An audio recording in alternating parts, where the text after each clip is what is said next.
In the past 2 weeks, I should be up 10.3% on my funded account, but instead I'm only up 0.4% because I lack clarity in my plan and I made some decisions that resulted in me missing out on a lot of profit. 4 out of the 7 trades that I found ended up being winners, and then 2 of the other 3 that lost should have been avoided, and I'll make the case for why the third one could have also been avoided as well. And in this video, we're going to break down each and every trade, the lessons that I learned, and we're going to go over the improvements and the clarity that I added to my plan to ensure that I don't make these mistakes again. And so we'll talk about that as well. Boys, I am telling you, I am this fucking close. I can fucking feel it, and I know that life is about to get really good soon, as long as I turn up and do the work and just fucking refine. All these hard years of work are gonna pay off very, very soon. So let's get into the first trade. So first we'll go over the trades from last week,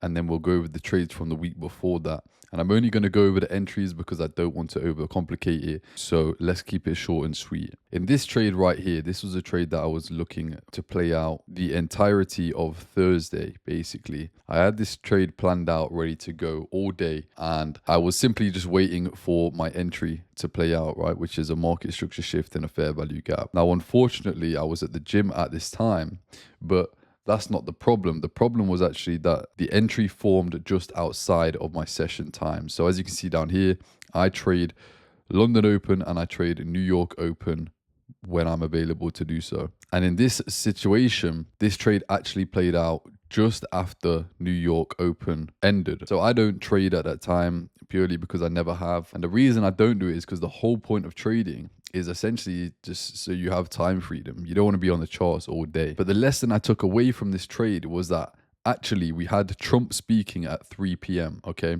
And this trade fell just outside, just after 3 p.m., which is the end of New York Open. And so you can expect that when Trump is speaking, volatility is going to continue in the market throughout whatever the fuck he's saying, because every time he speaks, the market just goes crazy. People are calling it the Trump kill zone because every time he fucking speaks, charts start doing shit, right?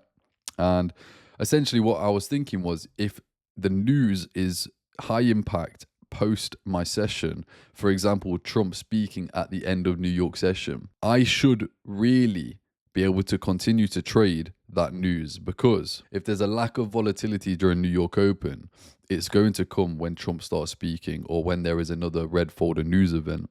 So I'm thinking the volatility is going to continue later into London close. Another reason I don't trade it is because usually I think price action slows down and I don't want to be involved in slower price action.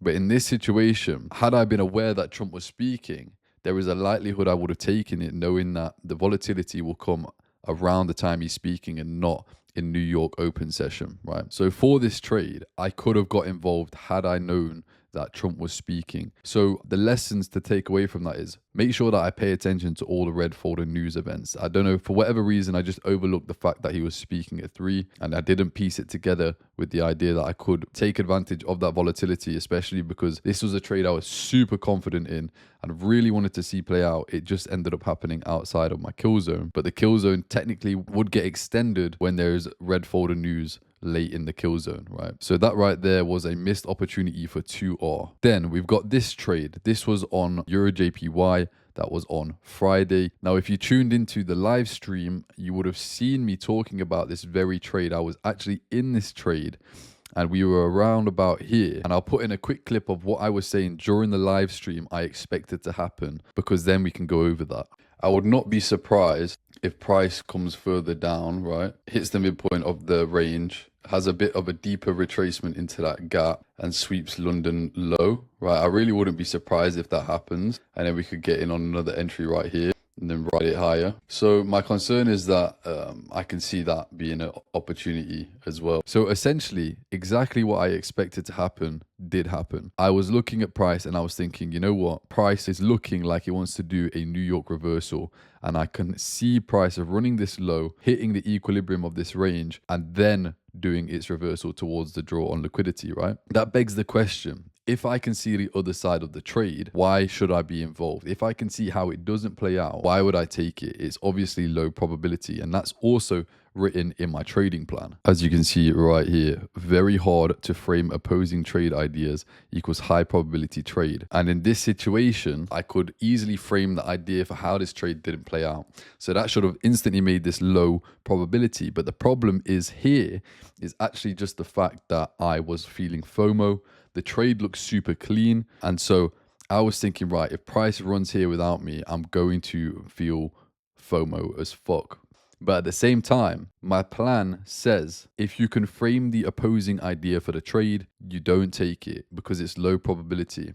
And what actually happened was I was right about my opposing idea. And so had I patiently waited for that to happen and closed this trade here at break even, then I could have saved myself from losing 1% because this was a low probability idea given the fact I could see how it didn't play out. So on this trade, I could have saved myself -1R. So this is the third trade, and this was exactly what I wanted to see play out like I outlined in that clip previously. This is exactly what I anticipated to play out, and this is exactly what did play out.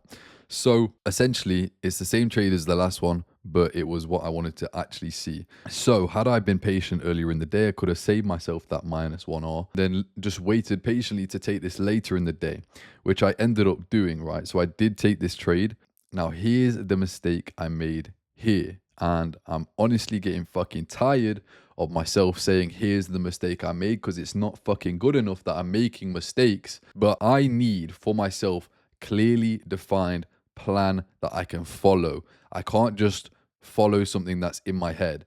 And so the fact that this wasn't clearly defined in my plan made me fuck up. So that is what I learned from this trade. And it was essentially how I'm going to manage my risk. Once we displaced higher, I had already taken a loss on this trade, right? So I didn't want to take another loss on this trade. And if I did, I wanted to minimize it as much as possible. So when we displaced higher, I moved my stop loss below this low. I thought it's the end of New York Open session on a Friday. So if price starts coming all the way down here, I'm really not trusting that trade anymore. Okay. So I put my stop loss below this low. As I was doing it, I was thinking, maybe you should leave some room for spread, but I'm fucking slightly OCD with numbers and shit. So my stop loss was like 21.2. And so when I put it below this low, it was like 2.3. And I was like, fuck it, let's make it 2.1. So we're dividing that number by 10 and we're only losing 0.1%, right? Fucking stupid, right? So I put it below this low and I was thinking I need probably some more room for spread, but if it comes all the way back down here, it's going to take that low anyway and we'll be out of trade. So basically, the only thing that I didn't want to see happened, which was price came all the way back down, didn't take this low, took me out by spread and ran straight to my target. So realistically, I should have moved my stop so we had a lot more room for spread, because my rule is when we displace away, and this is a rule that I've now implemented, when we displace away, we break through the high, or we have like a 1-to-1 risk to reward, we move the stop by half, we trail it by half. So that would be around here. And I could have potentially put it around here because it's also supposed to be below whatever swing low is created inside of my entry. So my dumbass fucking put it right there. And of course, the market makers came and hunted my stop loss. And that's simply because I was just putting it way too tight. I should have moved it down here. So that is a new rule that I've now made very clear in my plan. Move the stop loss to 50% when at 1-to-1 or obvious clear displacement causing a break of structure, or move it above the obvious swing point you would not want to see violated. And we're going to add one more point here, which is leave lots of room for spread. You idiot. Okay, we'll get rid of that last part. We can't have negative self-talk in here. So on this trade, we ended up losing -0.1R, but really I should have won 2.7R. So combined last week, we should have won 2R here, potentially avoided -1R here, but we'll say we should have taken that, which is fine. And then we should have been up another 2.7R here, which would have been 3.7R for the week. But instead, we actually took -1.1R, right?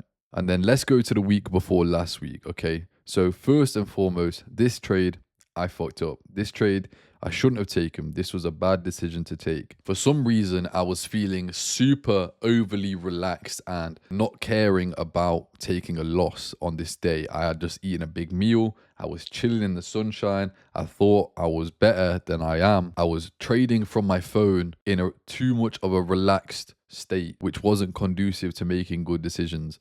And so I saw some quick displacement and wanted to get involved in this trade. There was no clear market profiles for me. We didn't hit the key level that I was expecting to get hit. And I completely forgot I was even in this trade. I was that distracted. Like I literally got to the gym and was like, hold on, oh fuck, I fucking lost it. And I just completely forgot I was even in this trade. So that obviously goes to show I wasn't paying attention. And that one was my bad completely. And I lost a whole 1R on that, which is outrageous. So that one was minus 1R and that trade just shouldn't have been taken. My fault. Lesson learned. Don't trade from your phone. Don't trade after you've eaten a lot. Don't trade when you haven't got your trading plan up and you're not paying full attention and you're not in the mindset to be on the charts. And that just comes from pure self-control and being able to observe yourself. Most of the time, I'm really good at that. 99% of the time. In this one, I obviously just fucked up. Is what it is. We learn from it. Every time you make a mistake like that, as long as the time between making those mistakes, every time you make it gets longer because you're getting better at handling yourself and making the correct decisions and knowing when you should and when you shouldn't trade, it's fine. No one's perfect, but as long as you're making an effort to not repeat the same mistakes, it's fine. If you just make the same fucking mistakes again and again and again, and you're not seeing any improvement in that area of your trading, then you're fucked, basically. This one, obviously, is not good enough that I took a fucking dumbass trade, right? But I can't remember a time since I last did some shit like that. And so I was obviously very disappointed in myself because I thought I had got past that, but this was a reminder that I need to stay on top of even all of those little things. Then another trade from not last week, but the week before was this trade right here. On the higher time frame, everything was aligned for this trade to go higher. It looked really nice on the higher time frame and I was really confident in it. But then when it came to my entry, the entry just wasn't good enough after further analysis. After entering the trade already, I was like, you know what, this is not the kind of thing I want to see. Although it initially seemed good and I was confident, I decided to close it out early because it really wasn't a good enough trade. And although I could have saved myself from losing minus 0.2R on this trade, which is nothing crazy, I'm still very pleased with myself and my decision making to know that this trade wasn't good enough. I closed it early, although at a loss. It's better than taking the full loss. And I even said to myself, even if this trade plays out and I've closed it at a small loss, I don't care, because after further analysis, it wasn't good enough for me to take on the lower time frames. And so even if it did win, I didn't care because I'm not bothered about winning on trades that I shouldn't be taking. I'm only bothered about whether I follow my plan as best as I can. If this trade had won, that reinforces the habit of taking shitter trades, which are not going to play out over time in your favor. And so your focus as well should also be focus on taking your highest quality setups. And if you notice that you're in a trade that is not good enough, close it, cut your loss early, and don't feel the FOMO of what if, because it's not about the what ifs. It's about sticking to your plan, taking the highest probability setups. And so although I did take a minus 0.2 loss on this trade, I was very pleased that I noticed in the moment that this was not a good enough trade to be in. I closed it early, fully accepting that if it did run to take profit, that I wasn't going to jump back in. So let's say I didn't take this trade, that would have been saved as 0.2R. But the takeaway is cut your losses early if you realize it's not good enough. So this trade was Tuesday, this trade was Wednesday, this trade was Wednesday as well, which is the next trade. So once again, to keep this video from being too long, essentially I trailed my stop loss too tight once again, like we already talked about, okay? If I had only trailed this to half, once we hit that 1-to-1 risk to reward, I would have won this trade because price wouldn't have hit my stop loss. But once again, I trailed it too tight here. Although you could argue this is a sensible place to put it, I've noticed that price typically will come back deeper into my stop loss. And so I don't want to trail it so tight anymore because it's caused me to be stopped out quite a few times before prices ended up running. So 0.5 is my limit for trailing the stop loss, all right? So trailing it to half, because think about it this way. I've already accepted the loss on the trade. Once I place the risk, I've accepted that it could lose. That is the mindset that you have to have. Accept that you already lost that 1%. And so any opportunity you get to trail your stop loss, just be grateful. Take it as a little win. Like, okay, I managed to trail it to 0.8, right? Okay, I've saved myself $200 if this turns around. Or let's say I just trail it to 0.5, like I keep talking about. I've saved myself half the risk. So I shouldn't be trying to get rid of all the risk or as much as possible off the table, because I should have fully accepted it already. So 0.5 is the limit on moving my stop loss from now on. I can easily eat a 0.5 loss. It's completely fine. I'm used to taking full losses. So if I get a chance to trail it to half or somewhere around there, I'll be very grateful. And one more thing to note is that I should have used my analysis to observe that we could have had a New York reversal profile here. And so we could have at least seen this high get swept one more time. And then using that knowledge, I can be like, right, if we're going to sweep this high, we might come a bit deeper into that stop loss. And so where's a sensible place to put it? Rather than just YOLOing it above this high, I learned that I need to still use my analysis to determine where a sensible place for stop loss would be. Given that it was above this high, I could have trailed it to around half up here, save myself that loss. Now, sometimes it will come to that 0.5 level and still run, but those ones you just have to take on the chin. And then finally, this is the very last trade taken on Thursday. And if you look how similar it is to the trade on Wednesday, they look almost exactly the same. And so using that lesson I learned on Wednesday, I implemented it here on Thursday. So I trailed my stop loss to 0.5 R with room above this high right here, full well knowing that we could see a New York continuation profile after sweeping these highs, knowing that we could come deeper into my stop loss. So I didn't trail it super tight. So I used that lesson from Wednesday and I used it on Thursday, and this trade ended up winning and netting me a really nice 1 to 3 R, which was really sexy, especially after implementing what I had learned the day before in terms of where's the best place to place my stop, what might we see play out later that could influence where I should put my stop loss. And so to summarize quickly, I could have saved myself -1 R here. I did well to only lose 0.2 R here, but ideally I wouldn't have been in this trade. Here I took like a 0.3 R loss, which should have been 2.7 R, and this trade right here we did end up winning. And so that meant that the week before last, we should have made around 5.5%. And then last week, we should have made, I think it was 4.8%, whatever I said. And that should have passed us the phase 2 and then probably gotten us a payout as well. But I don't want to think in terms of that, right? I'm more interested in thinking, how can I improve and refine my strategy and implement the things I learned into my plan and avoid making those mistakes? Because I know that once I've got that on lock, the results will continue to come. It's like these opportunities come every week. I just need to continue to execute at my highest level and not overly refine, but make the small tweaks that I know are going to give me that edge, like only trailing my stop loss to half. So yes, that was a very long video, but I wanted to show you the raw reality of what I actually do to try and improve my trading. But honestly, I feel like I'm so fucking close. Like I know what I'm doing. I see my analysis play out all the time. It's the same things over and over again. I've got the results on backtesting to prove that I can be profitable. And I really feel like life is about to get good. I'm like 3 feet away from gold. I'm probably like 1 fucking foot away from gold at this point. So going forward, it is my #1 priority to come and execute at my highest level, because not only do I have to do this for myself, but I've got to do it for you guys to show you it's possible. But the funny thing about this entire thing is that the more you try to make it happen, the more you are going to push away the results that you desire.